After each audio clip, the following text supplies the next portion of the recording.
Alright guys, what's going on? Welcome to the first review on the channel. We're going to do a decent amount of these. Pretty much anything I read is going to be reviewed on here, but I wanted to do the first one for something special. So we're going to start with Donny Cates' Thor 1 through 6, the Devourer King arc. I only have issue 1 out. I only have 1 and 4 in physicals, because these books have been super hard to track down every week. Number 6 just came out. I get off work at midnight. I got home at like 12:20, and they were already sold out on mycomicshop.com. So, yeah. Digitals for me, I just happened to stumble upon 1 and 4 first prints whenever I was at my LCS in July. So, just sheer dumb luck that I actually ended up finding these. And before you kind of question it, we're talking about Thor. Yes, we have a Thor book and a Mjolnir. And yes, it's Fantastic Four, but Galactus plays a huge role in this story. Now, I'm not going to sit here and review it. The actual review part will be voiceover, so I can show you panels. And just, I don't know, so you don't have to listen to it. It can be better audio, because I can film it with, the headphones and on the laptop. So that's going to be completely voiceover, but I wanted to have this stuff out here since it kind of pertains to all of the story. And yeah, I will see you after the review. Thor is not your prototypical Marvel character. He doesn't have the tragic backstory. He doesn't live in New York. He isn't at all relatable, yet he's still regarded as part of Marvel's Trinity. Why is that? I believe it's because in a universe, in a medium, where every character has almost limitless story potential, Thor probably has the most. Seriously. You can plug Thor into just about any story and make it work. If you want him to go on a planet-hopping sci-fi journey, it works. Tragedy, look at the Marvel Cinematic Universe. Romance, look at Thor. And if you wanted to, you could probably put him in a mystery story. You name it, and a talented writer could pull it off with the God of Thunder. But what is it that makes Donny Cates' first 6 issues of Thor so special? It's all about the established Marvel history of all of the main characters. So let's run down the line, starting with the big man, Galactus.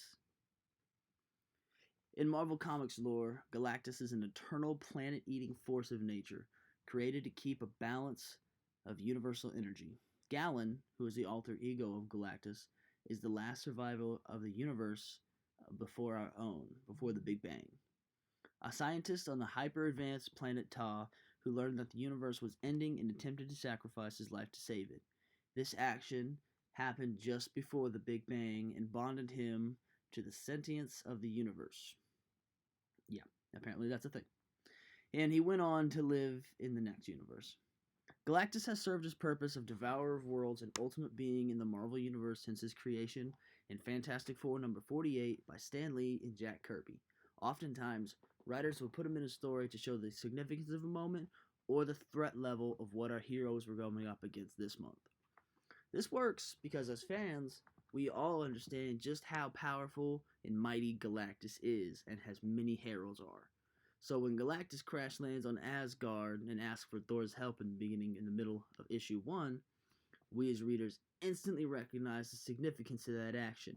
The following action, we understand, is even greater, because just after deciding to help Galactus, Thor, who at this point is already, he's the god of thunder, he's the king of Asgard, and he's the Allfather, then gets imbued with the power cosmic and adds being Herald of Galactus to that already impressive list of titles.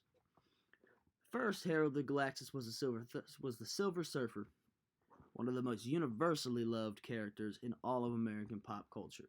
He's the main reason that Thor agrees to help Galactus, as he's the one who explains what the villain of the arc, the Black Winter, is. We're going to get to him in a minute, though. First, we're going to start off with the side characters in this story. And I think the side characters of this story, well, they are side characters, so they don't all have a lot of moments in here. I think this is where Donny Cates in this arc shines the most. They're all used to push the plot and Thor's arc along, and each of them get a very meaningful or badass moment to do so. It's the best way to use side characters we've had for a long, long time.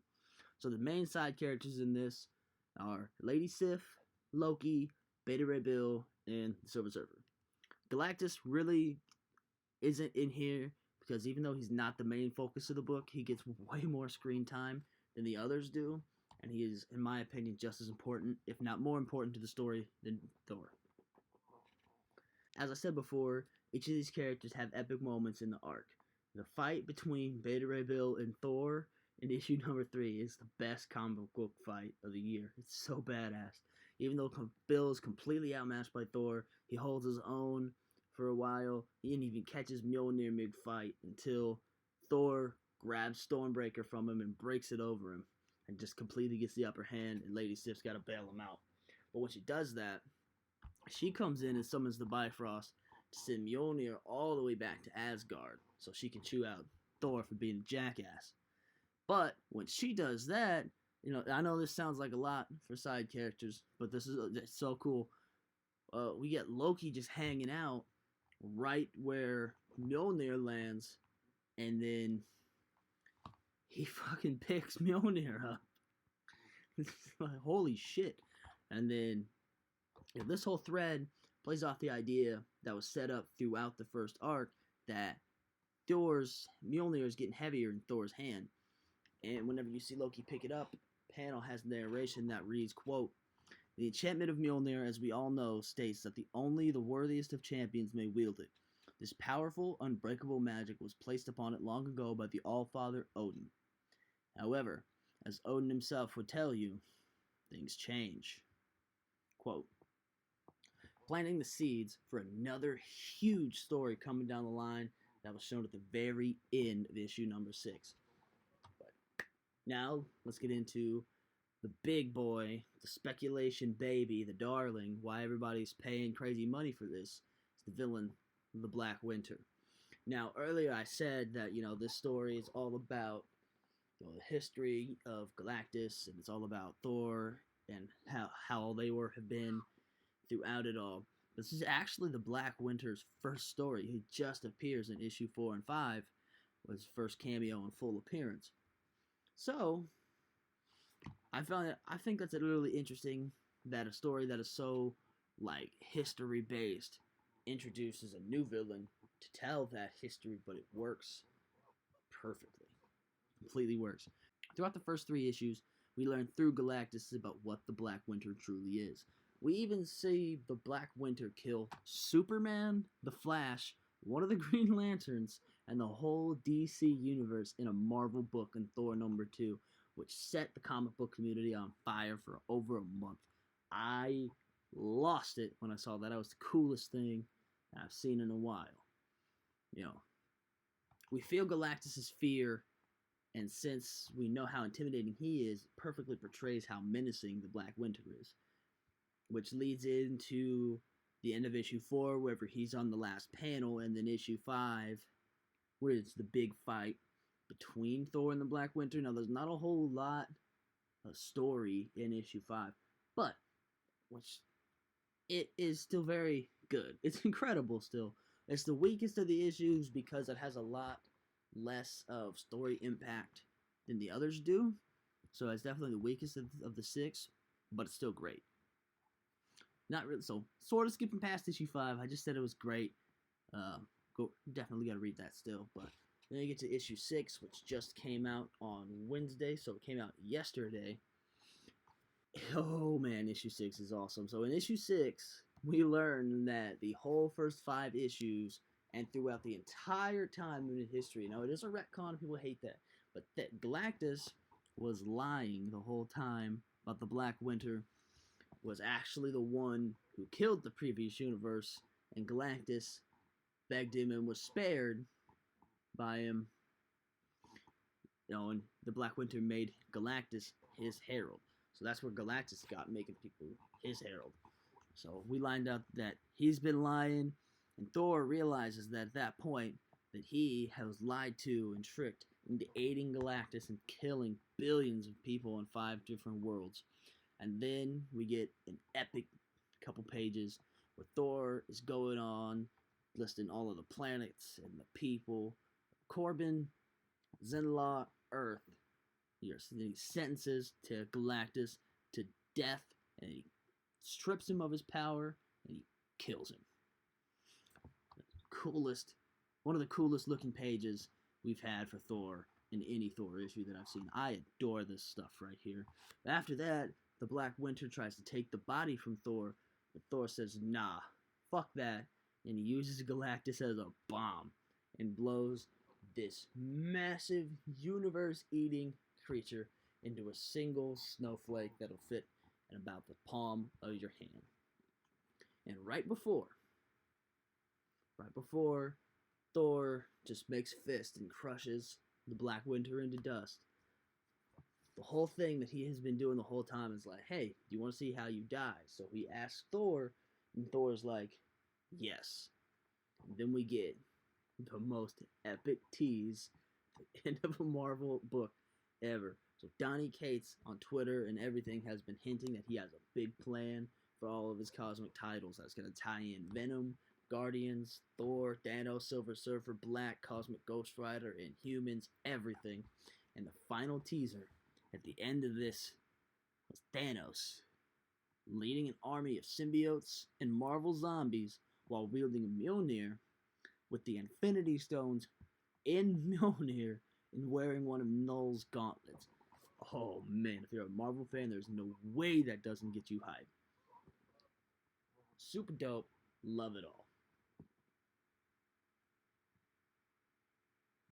Laptop's out for this last portion. I have, it's kind of typed out here, whatever thing I just read off. I didn't want to misspeak with it, so we're just going to go ahead and pull the laptop out. You can, see what I put on the back top. And, since it's up here, shout out Jim and Collectibles. Since it's up there on the top sticker.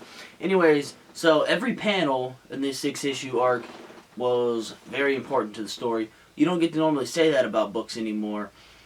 There's no wasted space, super fast pace, it keeps you exciting so all of the new readers or the younger readers don't get really bogged down and bored by the more adult subtexted things that you would get in a typical comic book movie or just regular comic book. It is a jumping on point, but like I was explaining throughout the beginning of this, it does have you need a vast, in-depth knowledge of a lot of the main cast. So Galactus, really you need a big, in-depth thing about Galactus. Most of us pretty much understand Thor because of the MCU films now. So you pretty much know what you're getting with Thor and Loki and Lady Sif to a point, but you do need to understand Galactus pretty well. So it is a jumping on point, but if you don't really understand Galactus, you will be a little bit confused. So, just brush up on the Galactus origin. Maybe read The Coming of Galactus, Fantastic Four 48, 49, 50. So you read 4 issues, and that's it. That's all you really need. I definitely recommend picking up the 6 issues of it. It's just Thor 1 through 6.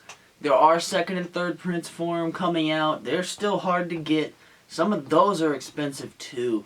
So, you just got to be, with eyes peeled for the Thor books when you find them. If you find them for cover price, it's a huge W. There's some of these books are selling for a lot of money. I'll put it up on the screen for some of the higher selling prices of all of these Thor issues because some of it's ridiculous. All about that speculation market now. It's a new character. Everybody wants those first appearances. So if you can find all 6 of the first issues to read them, go for it. Don't spend too much money right now because these books, The Black Winter, I don't think for issue 4 and 5 are always going to be as expensive as they are now. So if you can wait off it and let those prices keep tumbling down, because right now they're super, super hot. It's Donny Cates. He's the hottest name in comics right now. So he got another new character in this book. So they're through the roof at the moment. If you could wait for those prices to come back down to earth a little bit, I would do that. You can always go pick them up digitally on places like Marvel's Comics app or Comixology. You can always do that. Very nice, very accessible. You can have them in your pocket wherever you go. Or if you really want it physical and you don't want to spend the money on all of the 6 single issues, here is a trade paperback solicited coming out soon. That is this year. I'm not sure if it's September or October. Might even be November. I'm not completely sure, but I know it's coming out very soon. of these first 6 issues. Definitely recommend picking that up. I'm 100% going to be grabbing that. You should too. It's a great story. One I highly recommend having in your collection. If you have any little bit interest in Thor, Galactus, Silver Surfer, Donny Cates, it's a must-own story. It's a 10 out of 10 for me. Not that that's a surprise. It's Donny Cates. He's pretty much can do no wrong right now. Cosmic Ghost Rider was crazy good. Silver Surfer Black, epic. Venom is fantastic. Thanos. So far, this Thor run, Guardians of the Galaxy, everything he's done is great. I recommend if his name's on it, pick it up. Can't wait for crossover from Image. Just definitely want to get into it. If you want to get into comics, look for something that has his name on it. You'll be excited. You'll enjoy what you're reading. Donny Cates, the way to go for a lot of readers. Got a lot of accessible stories. It's not like Grant Morrison, where it is extraordinarily dense. And if you didn't read the last 15,000 issues before, you're going to be completely lost. It's not like that at all. Most of his stories are completely accessible. You just need to understand the characters like Galactus. You need to understand the origin really well. That's all you really need. A lot of it's new characters. It's real fresh, real fast-paced, real exciting. That's about it. Definitely recommend it. Alright, that's going to end it up for here. Appreciate you watching the first review. I don't know what's going to be next. I know Demon in a Bottle, whenever we get those issues found and read, we'll do a kind of like a, I don't want to call it a retro review because that's already used. I'll come up with a better name for it, but we're going to do a review for older books too, like Demon in a Bottle, that story arc I want to get in soon, I want to read. And we'll probably go through like a lot of the old Silver Age, Fantastic Four while I'm picking those books up and everything right now. Might go in and, you know, maybe even review the comic of Galactus, just any of the big stories. Pretty much guaranteed that we're going to get a Court of Owls Batman video game, so I might go through, reread Court of Owls, and review that too. I hope you enjoyed this. I had a lot of fun making it again. I just bought issue 6 today, read it, and then I read the whole run again, and I adore it. So these are a lot of fun to make. This is the kind of content that I enjoy watching and making because it's all about reading the books and the stories, and that's the important part of this. You know, the collecting aspect is fun. All of the other ones that I've done so far are all unboxing and hunting and, you know, just looking for and buying the books, but there's a big difference between just buying your books and reading them. So, you know, you like buying them and having and collecting all you want, but reading them is where you really start to develop the fondness for the character and the writer and the stories and, you know, just everything all in general. Cool, appreciate you watching. See you next time.